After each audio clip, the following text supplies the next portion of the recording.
everyone. Welcome to the Sound Bearier, Northeast State's official podcast, where we will be breaking the barrier by getting to know some of our staff and faculty. This is your host, April Allen, and joining us today is Matthew Poole. Thank you for being with us today, Matthew. Thank you for having me, April. Really appreciate it. Yeah, I'm excited. I'm going to pick your brain. Absolutely. Hey, go for it. So tell us a little bit about yourself, Matthew. Where you're from, your journey to Northeast State. Absolutely. So I've been at Northeast for quite some time now. I worked as a lead mentor for the Keeping Our Promise program and also recently added adjuncting onto that. I teach Introduction to Psychology, and thankfully now I'm grateful to say that I'm now the new recruiter for Northeast State. My journey really started from birth, honestly. I've been around campus since my mom has been an instructor here since the 80s. So, what I like to tell people is that I'm born, bred, and probably be dead at Northeast State. Again, growing up in the area, Great Tennessee, I went to Daniel Boone High School, came here immediately afterward, transferred to ETSU, got my bachelor's, and as soon as I basically graduated with my bachelor's degree, I got my current job as lead mentor. Been working on my master's ever since then, graduated in 2020, awesome. And now an adjunct instructor of psychology. That's so exciting. Good for you. And you can say that you got your master's in 2020. Exactly. Oh my goodness, it's insane. Yeah, I'll be able to look back on this moment. This year has been full of some of the best moments and then just some moments that we've really had to navigate. So absolutely. Yeah, so that's exciting. And to prove that you can do anything amidst a pandemic. Absolutely, 100%. I commend everybody navigating the current times because it's definitely not easy, but people are making a way, and it's amazing. So it is, yeah, like you. Absolutely. So, Matthew, what's it like being employed at the place where you practically grew up? I mean, it's whenever I think about it, it's truly surreal. I mean, just the different dynamics, the different perspectives growing up as a kid. I mean, what's remained the same, though, is just the family feel. Just whenever I walk on campus, I feel like, a part of a family, and that's just always been so impressive to me. And, but going through the stages, as a coming here on snow days and hiding up in my mom's office to now being, an employee helping students myself. I mean, it seems like it happened in a snap, but, wow. Here we are. Yeah, that's so neat. And so, like you said, what was that saying you said? Born, bred, and probably will be dead. Well, we're not going to focus on that one, but yeah, long ways away. yes, very long. So your whole life has been Northeast State. You even met your fiance here. That is Tell correct. us a little bit about that. Yeah, so it's insane to think that literally every part of my being is stakes from or roots itself from Northeast State, and so whenever in my second year I was an orientation leader. And so I met Coda Goodwin, who was an incoming student, and we really just met in passing thanks to Trish Crawford. She wanted to make sure that we introduced ourselves to one another, and I kept an eye on her. I was like, she's really cool. And so over the course of a year, we really got to know each other, and really, I just took her out on a date one day from Northeast State. I asked her out here. Of course you did. Absolutely. And, we've been inseparable ever since then. Nice. That's amazing. Yeah, that's a beautiful story. Yeah, she's awesome. Yeah, I'm happy for you both. Thank you so much. Yeah, you're welcome. So what makes you so passionate about this institution? Yeah, so one of the things that really impresses me about Northeast State is, our ability to grow. I mean, just watching it as a kid from, the buildings that we've had to just growing and from the humanities building to the theater, the library, and now this new technical building. I mean, I was telling Cindy earlier, I was just like, I'm so blown away. I'm speechless. And Northeast, we're not an institution of being stagnant. We really are always looking for ways to improve. And so that's what really impresses me about it on that end. As far as we've got so many different funding options. I mean, with Tennessee Promise, Tennessee Reconnect. I mean, comparatively to other institutions in the area, you can come here, be done in a year or two, beyond with a career, or you can get 2 years done and transfer to the institution of your choice. And thankfully, we've got so many great relationships with the area colleges that we provide that seamless transition. Absolutely, yeah. So I agree with all of those. We are definitely always growing, which is what we should be doing as an institution. Absolutely. And trying to help individuals do that as well. I couldn't agree more. And Matthew, higher education is obviously very important to you.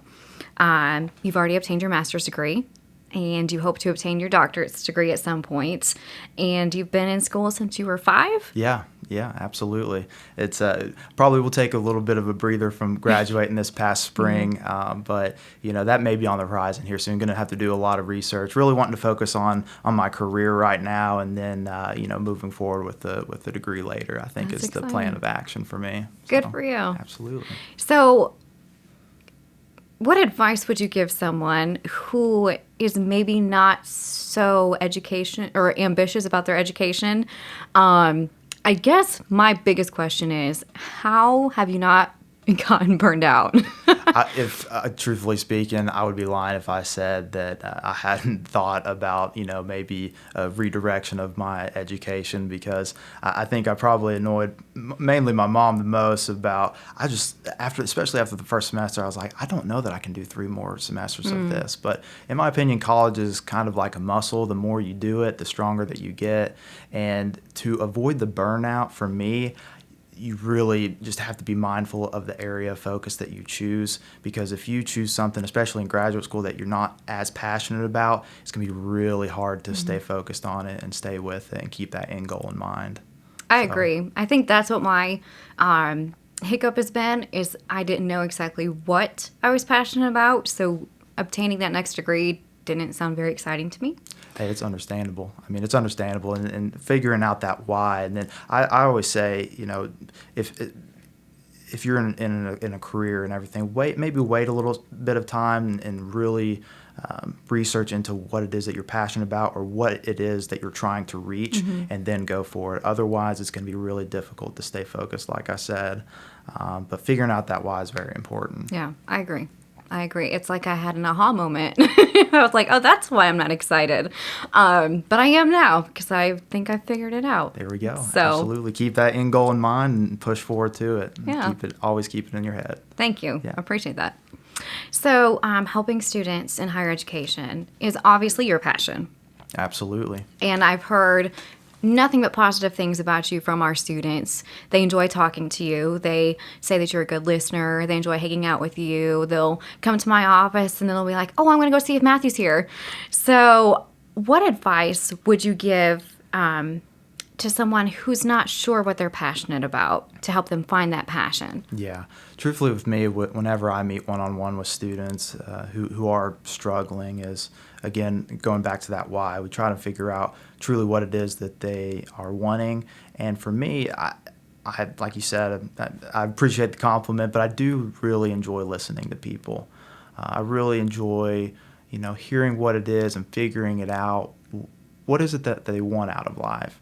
And then sometimes for students, it may need a little bit of time to figure out what it is, but eventually we are able to, narrow down that path that they should take. And to me, I really tell people, just do a lot of research. I mean, we've got technology at our hands that, any information you want is basically at the click of a Google, search. Yeah. So, do some research into what, take your passions and look into different career options, because a lot of times here at Northeast, we can get you on a path to get you to your career. So, Yeah, that's very true. Very true. Good advice. thank you. Good Thank you. Really advice. appreciate it. Yeah.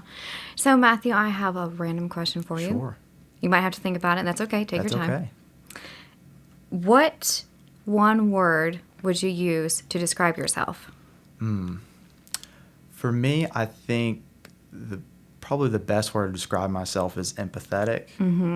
I think that for me, and my experiences having the family that I've had, and growing up in that environment, and in such a healthy and warm environment facilitated by my parents and family, it's just I've been able to meet people where they are, not judge them, and I've just always had this. If there's any one ability that I have, I think it's the ability to place myself in the shoes of other people and try and understand where it is that they've come from in life and meet them there. And because for me, I don't think I'm any better than any individual that I meet or anything like that. So for me, it's like, I don't compare myself to others in that sense. Right. And for me, it's just gaining that perspective. And that's the one thing that I've really been able to do. And how I think I've been able to be successful in my job specifically is been able to separate my biases. Of course, they probably come in from time to time, but separate my biases from the situation and help out the student in their specific situation. Right. I agree completely.